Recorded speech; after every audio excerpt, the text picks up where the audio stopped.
Hello, everyone. Paul Elam here with An Ear for Men.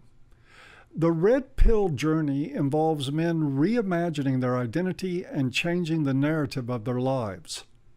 The problem is that all men, even those in our ranks who were exposed to the modern counter theory at a young age, are steeped in an idea of manhood that no longer fits.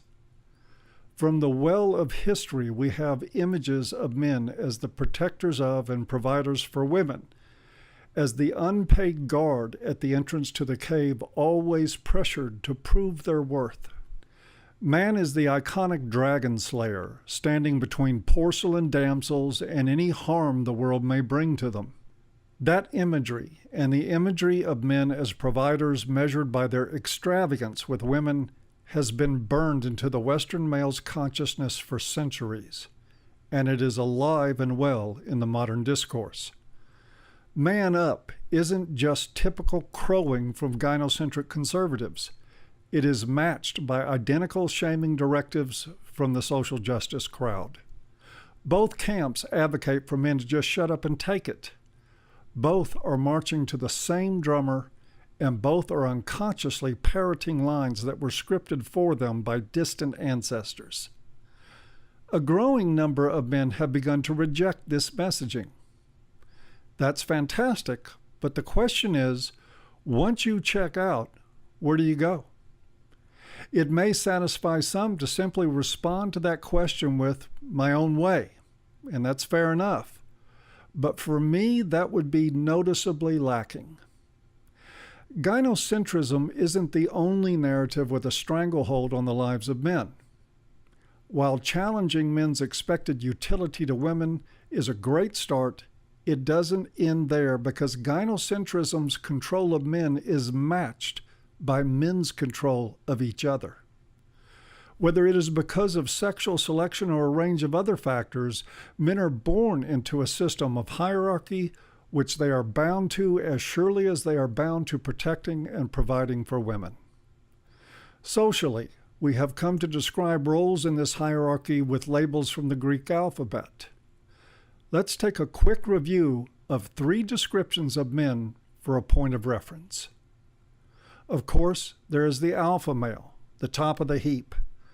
This is the guy usually getting the lion's share of attention, the man who makes all the women in the room tingle, and who frequently has them lined up to get in bed with him. He is also likely to fill some sort of leadership role, be it in politics, business, sports, or even religion. Certainly socially, he takes center stage. He's the envy of many men who sometimes try to emulate him. Then there is the beta, the nice guy, the commonly boring guy. Betas tend to lack the physical presence, charisma, and confidence of the alpha male. And while they may passively try to knock alphas down some notches in order to elevate themselves, they also tend to defer to them and to women, avoiding conflict and confrontation. Commonly, betas wind up being mere cogs in the alpha's machine. They also frequently end up on the losing end of relationships with highly controlling women, pair bonding with females who view them as something that they settled for because they couldn't land an alpha. Finally, there's the omega male. He tends to be a loner and an outsider. He may be as confident and skilled as the alpha, but he lacks the bravado. Where the alpha is insistent, often dependent on those in his circle viewing him as the top dog, the omega male could care less. His affirmation is internal and not dependent on others. Alternatively, the omega male may be viewed as one who, regardless of potential, lacks the drive for mainstream success and who lacks social skills. Someone who has withdrawn from the realm of male competition because he doesn't have the psychological ante to play in the game. Sometimes, like the beta, he is tagged as a social and sexual loser. Now, before you rush into the comments to tell me where I have erred on any of these descriptions, I'm going to point out that this and any other effort to categorize men is not scientific. The ideas may be rooted in evolutionary psychology, but that area itself has all the scientific validity of a mood ring.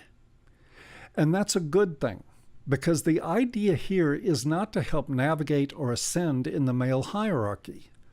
The point is to dispense with our participation in it in the same way that we dispense with the idea that we aren't fit for anything but service to a woman.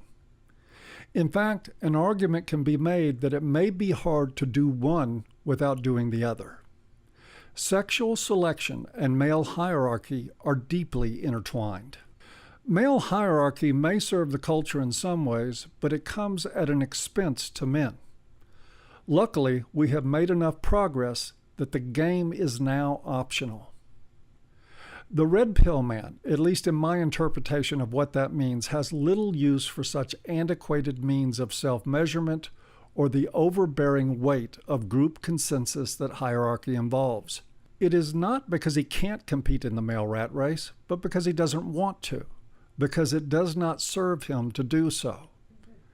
And because he is too smart, self-aware, and principled to spend his days trying to stay on top, whatever that actually means, or backstabbing other men in the pursuit of crumbs, or for a spot on the ladder just under the heels of an alpha.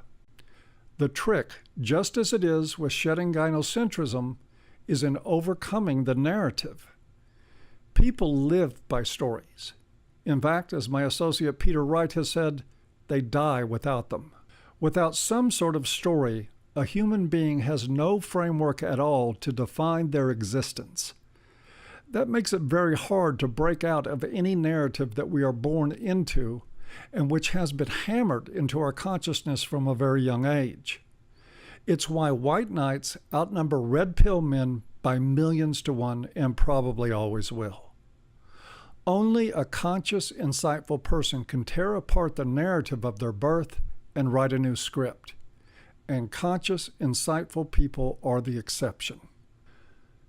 As I mentioned earlier, and as many have discovered on their red pill journey, there is little fundamental difference between a gynocentric traditionalist and a male feminist. Both are white knights cast in the same story. Both are living by the rules of the same narrative, even if they're at each other's throats over their supposed differences. They are simply clamoring pathetically for prominence in a narrative that they can't escape. We see the same phenomenon play out in our own community. There is jockeying for primacy, one camp doing battle with the other. Claims to absolute knowledge of what is and isn't correct for everyone are abundant.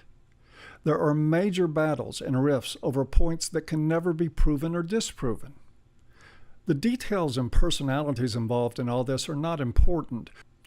What is important is the example that we have in those who shrug off one dysfunctional, outmoded narrative but remain beholden to another that they can't even see.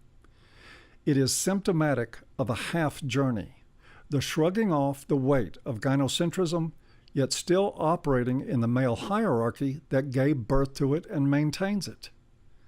To me, that explains the vocal minority of men who go their own way only to be consumed with dogma and ideology along the way. That ideology is the attempt at creating a story, a narrative that gives their existence meaning. What it can be, though, is something like the male feminist, who imagines he is engaged in new thought as he trumpets gynocentrism that was codified 1,000 years ago.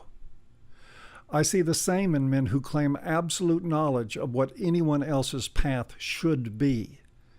They ironically demonstrate the pursuit of alpha status in the same hierarchy that sent them going their own way.